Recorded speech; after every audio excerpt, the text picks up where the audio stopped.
Welcome back to BestProp4U. Today we are diving into USD CHF. It's been a while since we looked at this particular pair, which currently caught in a tug of war between a weakening dollar and a more strong Swiss franc, I would say. On the US side, the dollar dropped fast yesterday. You see on Thursday, that is. And actually, it looks like it's going to snap its 2-week winning strike following a weaker than expected NFP report yesterday. The market reacted to reprice the Fed rate hike expectations for September, which were at 67% before the release and then dropped down to 50. So the US markets, of course, are closed today for the holiday. Dollar volume is minimal, and that leaves the door to the franc to take control. Although I don't see when I see the move that I'm expecting to happen, which is more of a longer term play, taking shape in the following sessions, to be honest. So we have found actually quite strong support here around just above the 0.8 psychological support. Oil prices are also falling because of the situation in the Strait of Hormuz, which is, of course, progress between US and Iran. And because that eases, of course, inflation concerns, we see that supporting the Swiss franc. Similar situation with deflationary inflation data from the euro area, following, of course, the hawkish ECB and lowering GDP projections and higher inflation projections. That it's the new inflation data are offering some sort of relief in the markets, I would say. So that could be adding to the safety of the Swiss franc.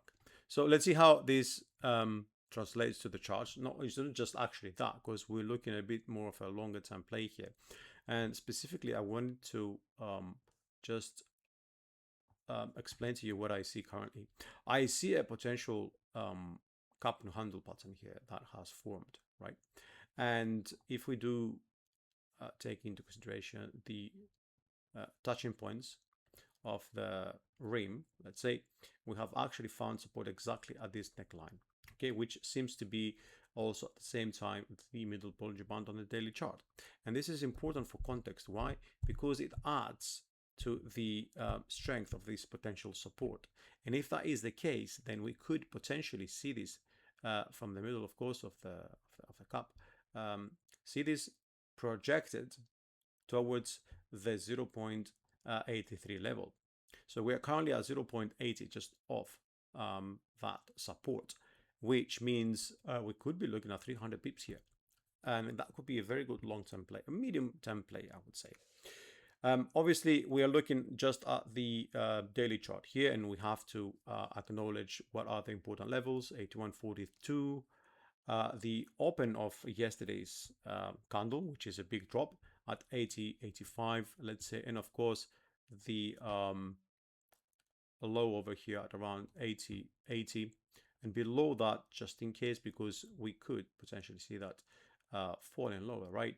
We'll be looking potentially at the 79.66 level. These are just simply structural points based on candlestick patterns or just even single candlesticks. Down on the 4-hour, however, we want to see how these could potentially pan out, because we don't currently see any RSI signals that suggest that we could be looking for a potential, well, upside or consolidation. What we do see is that a falling RSI, and we could go all the way down to 50, let's say, to retest it potentially. So down on the 4-hour now, and importantly here, right, we do see an expanding Bollinger Band, right? At the same time, though, we do see, let me just make this a bit more clear, take this out. We do understand that we have some sort of support here. And what I wanted to focus here is two things, right? One is that we see some sort of divergence, hidden divergence here, right? But we haven't yet reached oversold. Not sure that matters. This signal, however, from here to here on the RSI and from the low to here, we can understand it's a bit extended. So the 2 points, the 2 reference points are far from one another, and that might not be such a relevant signal for short-term or medium-term direction. But the short-term price action, in combination with, of course, the fact that we can draw a Fibonacci tool here, right? Fibonacci retracement. We have come down to the 50%, which is at 80.25. And at the same time, any attempt to go below that level has actually been reversed. So we've had 1, 2, 3 attempts now below that 80 level or so, and we have held. This makes me think that in the short term, we could be looking at the double bottom here, right? So we do have this hidden bullish divergence, and we do have the 50 Fibonacci retracement currently holding support, which is important for context. So what I want to do now is go down to see whether this double bottom can indeed be sustained. So we do have this area here, the range of this potential double bottom, and the peak, which is called the neckline at 80.46.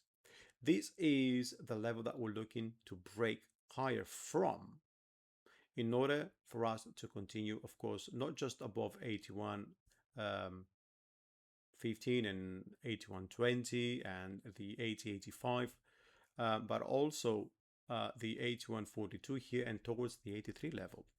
Importantly, we don't see an actual divergence because this pricing is above that one, but we do see some bias on the RSI. And this is important for context. Now, of course, the middle band on the 1 hour here is at 80.32, just a bit higher than we currently are. We do see the bands flattening out, which is important because one way or another, we would still go all the way up to 80.46. What happens from here is what is going to be the important thing. Do we go lower and break that low, or do we just simply correct, or even without correction, and break higher? Because if that's the case, then also in the shorter term, there is a play. This is the double bottom actually working out and bringing us up to 80.84, which is the 100 Fibo or the measured move projection. So we measure the distance, the range of the double bottom pattern, and then we actually extend it above the neckline. So this neckline, 80.46, is quite an important level because it could open the door to 80.84. However, another important level we need to take into consideration is this double bottom over here, which didn't actually take place. Okay, if you see this as a double bottom, for example, and this as a neckline, we had a false break last time around. So it is important on the 1 hour at least to let 3 candles close above that neckline. So if we do come all the way up here, okay, let 3 hourly candles close above that particular pattern. So for example, 1 candle, 2 candles, 3 candles, 3 hours, then we could move all the way to the measured move. And that is simply and particularly because of that context. Because the last time we had a double bottom, you see that over here, it failed. We had 1 hour and a second hour closing above, then we had this huge candle to the downside, a full reversal that took out stop losses here and all the way down. Something similar could happen here. So that's why for context, it is important that we do pay attention to how this potential neckline break, the post reaction of this potential breakout forms. So if you look at that, also massive 1 hour drop from the from the NFP, excuse me. This is another very important level. We are looking at 80.65. This is a liquidity sweep. Okay, so getting up here and breaking above that level is going to be quite important. So we'll not just look at 3 hours above that specific range. We also look at a retest and not rejection. Initially there may be rejection, but initially a retest and then a flipping of that 80.66 level as a floor. Okay, so if it holds, look for the squeeze up to 80.65. Okay, if that level holds now, we're looking for a potential move all the way up here in the short term. And of course, trade safe and enjoy the long weekend.